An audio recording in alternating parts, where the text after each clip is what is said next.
Hi everyone, I'm Mary, the Marketing Content Strategist here at Swinomi Casino and Lodge. Today we are in Mount Vernon at Farm Animal Rescue and Mentoring with Susan, the Executive Director, and we are here to learn a little bit more about this amazing nonprofit who will be joining us at our 4th Annual Community Golf Day on July 6th. Hi, I'm Susan Trineri. I'm the Executive Director here at Farm Animal Rescue and Mentoring, FARM for short, and we rescue the forgotten farm animals. So we have a lot of pigs, donkeys, goats, chickens and ducks. We even have a goose, and we have some rabbits, and we primarily focus on the forgotten farm animal. So the history is in early 2019, I got a text from the local director from the Humane Society who was asking me if I know who Country Critters Rescue Corral was, and I said no, and she said, well, you need to meet them. They're looking to find a new executive director to take over their program, and I think you'd be a great fit. So in mid-2019, we ended up taking over the rescue. They asked us to change the name, bring home all the animals. That was at the end of 2019, and then COVID hit in 2020. So it's been a bit of a challenge in the last couple of years to start over with a new brand and letting people know what we do. We just have a big heart for animals. I really wanted an animal rescue and wanted to be part of that. So when I got the text about another rescue ready for a regime change, so to speak, that's where it all started. And so we've taken and repurposed a lot of areas that were otherwise unusable so that we can make habitats for all kinds of different critters, and we're trying to repurpose and recycle as much stuff as we can so that we keep it out of the landfill and really try and give the best life that we can to the animals that are here on farm.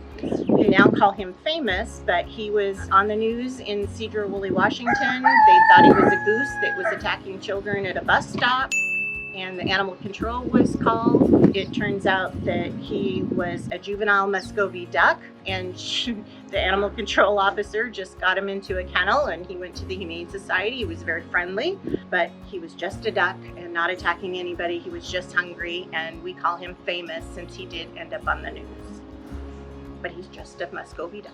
So when we get a call and we're prepared to take an animal, each animal has a different set of quarantine that you need just to make sure that you're bringing somebody in safe.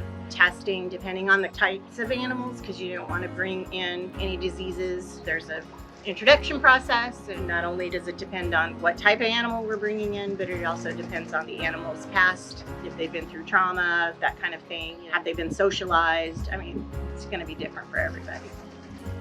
You do your best to, feed them and do basic care and vaccinations and things like that. But as far as emotional, those are things that you can add enrichment to their lives. So you're adding toys and different kinds of treats that activate their mind and, have them think about other things, activities. That's part of that emotional well-being. Also, some of it is not pushing an animal. If we've got an animal that was horribly abused and they don't want to be touched, we're not going to force them to be touched. We had a couple of older pigs that came in, and they were very, very fearful, and they wouldn't eat out of our hands. And so we spent an awful lot of time with them, earning their trust. Now they'll eat out of our hands and they're not as fearful, but the whole point was to not push them and do things to make them more uncomfortable. We have big hearts for animals, and especially the forgotten ones that end up at the different shelters and other organizations, and we just want to give them a home or try and find them a great home they can be adopted to. We feed twice a day. Some animals get Timothy hay, some animals get local hay if you can find it, or orchard grass. Some get grain, some don't.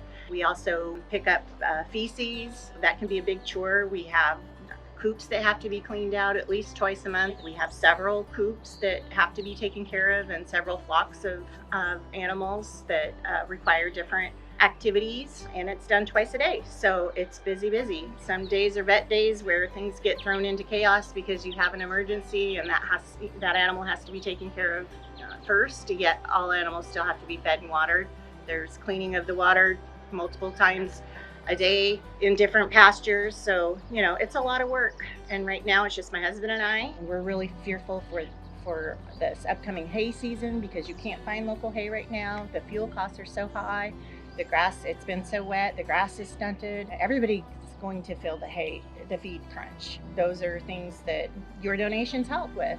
All of the money that we get in our organization goes to the animals and the animals' needs. We don't take any salaries. So Farm Animal Rescue and Mentoring Farm is a 501c3 non-for-profit, and our website is farmanimalrescue.org, and you can donate through that. We have a PayPal. It's paypal.me/farmanimalrescue. And that's a great way to support us. On our website, we also have our mailing address, which you can mail a check to.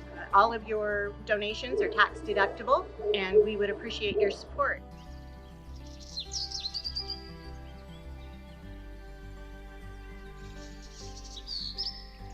Be sure to visit farmanimalrescue.org to check out how you can donate and further support their mission. F.A.R.M is just one of the amazing local charities that you will have the opportunity to support at our 4th annual Community Golf Day on July 6th this year. Join us at Swinomi.sh Golf Links for a day full of golf and giving back to the community.